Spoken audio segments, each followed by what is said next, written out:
Hello friends, स्वागत है आपका आपके अपने लीगल चैनल सोच पर प्रहार में। मैं हूं एडवोकेट सनी शर्मा। दोस्तों, आज के इस वीडियो में फिर से हम बात करने वाले हैं मेंटेनेंस केस की।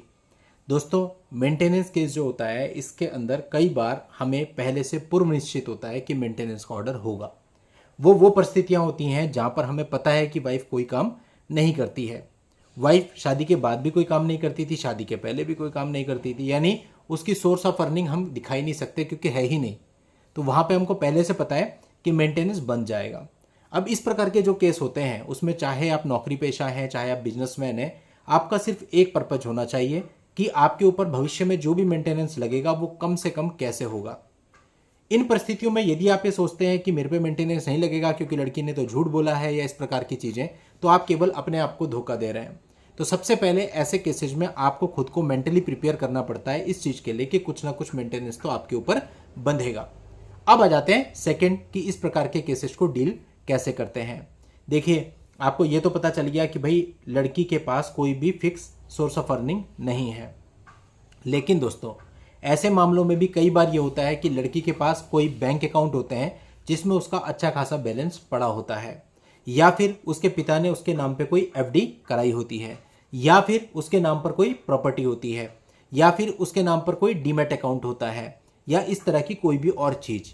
तो आपको सबसे पहले इन चीजों का पता लगाना चाहिए ताकि एटलीस्ट आप उसके उस दावे को कि उसके पास तो खाने पीने को भी पैसा नहीं है, कोर्ट में झूठा साबित कर सकें। और कई बार तो केवल बैंक स्टेटमेंट के बेस पे ही मेंटेनेंस रिजेक्ट हो जाता है, जैसे कि भी रिसेंटली मेरे एक मामले में हुआ था जिस पर मैंने वीडियो भी बनाया था। उस मामले में भी लड़की कोई काम नहीं करती थी, लेकिन केवल बैंक स्टेटमेंट में एक एफडी की अमाउंट थी और कुछ कॉन्टिन्यूस निरंतर आय दिख रही थी, जिसके आधार पर उसका मेंटेनेंस रिजेक्ट हो गया था।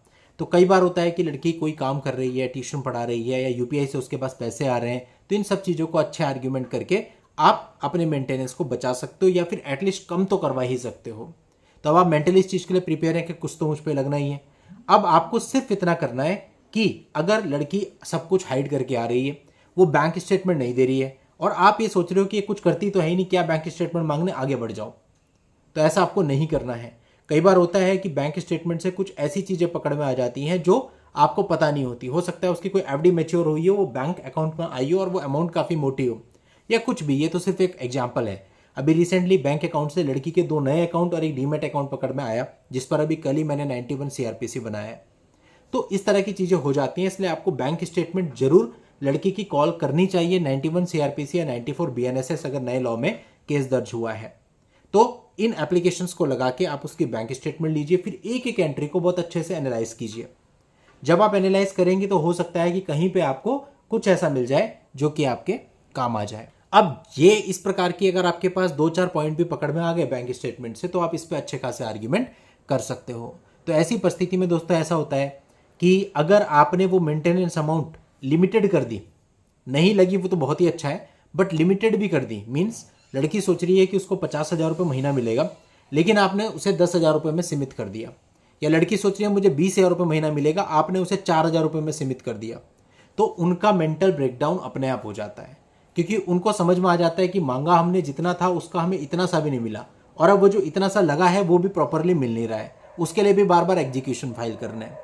तो कहीं ना कहीं फिर माइंड में ये बात क्लिक होती है कि इससे बढ़िया तो वन टाइम लेके सेटलमेंट कर लेते हैं और वो लोग रीजनेबल पर आ जाते हैं। तो इस प्रकार के केस जहां पर लड़की की इनकम नहीं है, लड़की कुछ कमाती नहीं है, लड़की ने कहीं जॉब नहीं की है, ऐसी परिस्थितियों में भी आप थोड़ी सी मेहनत करके, थोड़ा सा आरएनडी करके और अच्छे आर्ग्यूमेंट करके उसके मेंटेनेंस को रुकवा भी सकते हो, और कम से कम तो करवा ही सकते हो। इतना कम जिससे आपको फर्क ना पड़े लेकिन उनको फर्क पड़े कि हमें कुछ मिल नहीं रहा है, ना के बराबर है, नाम मात्र का है। सारा गेम मेंटल है। अगर आपने उन्हें मेंटली ये दिखा दिया, ये जता दिया कि उनको कुछ नहीं मिल रहा है, तो ऑटोमेटिक ही वो इस बात पे आ जाएंगे कि इसको निपटाओ।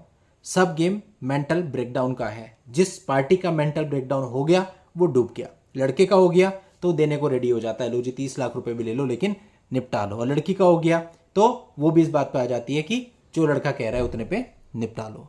तो इसलिए इस चीज पर आपको ध्यान देना है। और आपको इस चैनल के वीडियो अच्छे लगते हैं तो चैनल को सब्सक्राइब करके नोटिफिकेशन बेल पर जरूर क्लिक करना दोस्तों, क्योंकि इससे हमें मोटिवेशन मिलता है। अदरवाइज तो हमें भी कई बार ऐसा लगता है कि छोड़ो यार, कैसे टाइम निकालें, मुश्किल हो जाता है बहुत। बट अगर आप लोगों के सब्सक्रिप्शन आते हैं तो उसे देख के हमें लगता है कि लोगों को कंटेंट पसंद आ रहा है, लोग जुड़ रहे हैं, तो हमारे अंदर भी भावना रहती है कि हम रोज़ इस प्रकार के वीडियो आप लोगों के लिए लेकर आते रहें। तो चलिए दोस्तों, आज के इस वीडियो में इतना ही। नेक्स्ट वीडियो में नई जानकारी के साथ मैं आपसे फिर मिलता हूँ। तब तक के लिए good bye and thank you for watching. Take care.